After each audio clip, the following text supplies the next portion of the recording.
Hello everyone, welcome to today's video. Today I'm doing a 2024 election prediction between Republican Senator from South Carolina Tim Scott and Democrat Vice President of the United States Kamala Harris. So with that said, let's get into it. I think Kamala Harris would start off by winning the West Coast safe. I think she would also win the state of Illinois safe. She would win up along the East Coast, every state except for the state of New Hampshire. She would win Maine's 1st district safe. I think Maine at large would also probably go safe. I don't see many Republicans putting Maine competitive in 2024. And I think New York would be safe as well. And I think that's going to be it for now, for the safe states for the Democrats. So Kamala Harris gets up to 182 right off the bat. Now Tim Scott will come along. He'll win a lot of the traditional Republican states throughout the country, including, I think he would win Nebraska's 2nd district as lean. And then Kamala Harris would win Maine's 2nd district as lean as well. I'm going to fill those out now. And then Tim Scott will win throughout the South in a lot of the traditional Republican states. He'll win the state of Alaska. That gets Tim Scott to 125, Kamala Harris at 183. So some early characterizations I would make is I would give Kamala Harris New Mexico likely, Colorado likely, and the state of Virginia likely.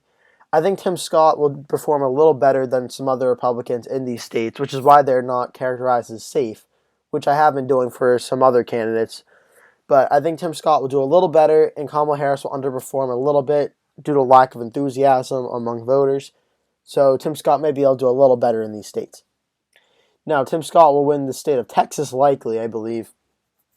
I think that Tim Scott will win Texas likely because I think he has better appeal for the state of Texas. And I don't think he'll be as divisive and polarizing in terms of not being able to win Trump voters and maybe more liberal Republican voters.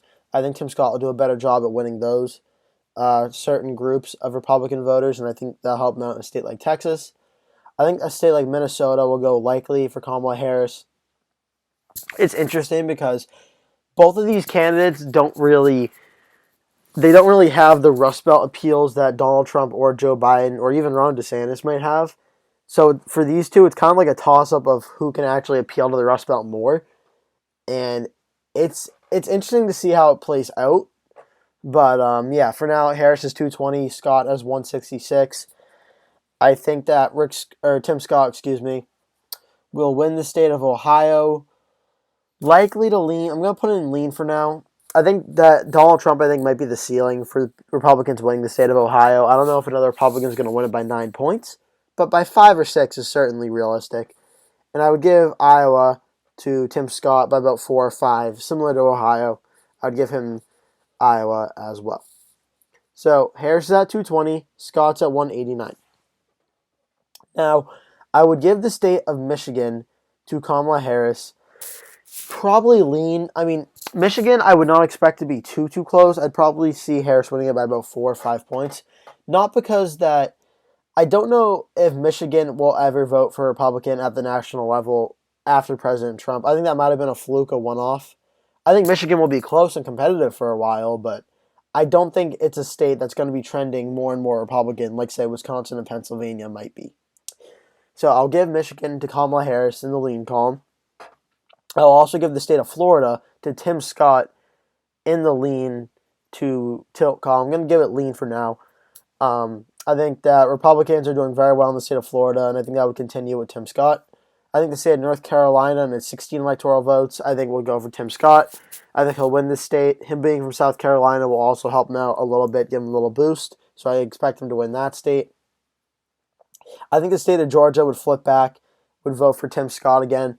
Georgia, all the trends certainly suggest the Democrats are improving and are doing better in the state of Georgia.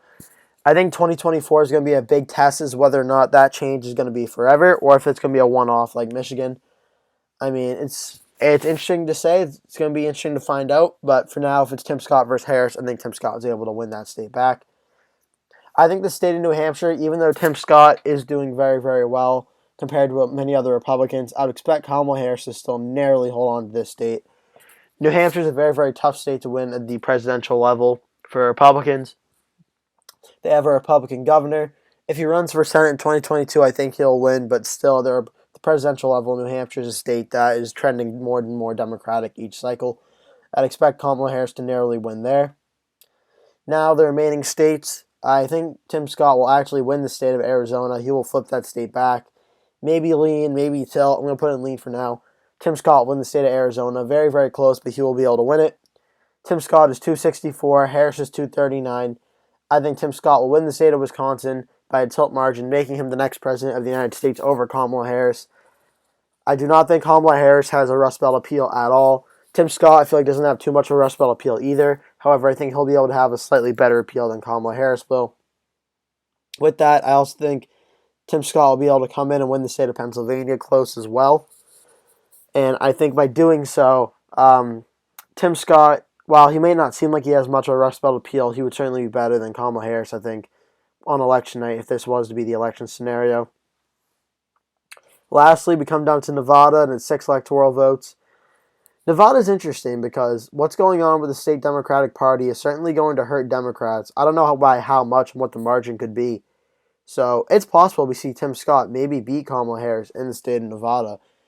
It's also possible that this isn't too big of an issue and in 2024 voters forget about it. But under President Trump, Nevada trended Republican in both 2016 and 2020. I'm going to say for the sake of benefit and for the current candidates that trend continues, Tim Scott wins the state of Nevada very, very close by under 1,000 votes, most likely. Tim Scott's able to beat Kamala Harris in the state. And with this, Tim Scott gets 299 electoral votes. Kamala Harris gets 239.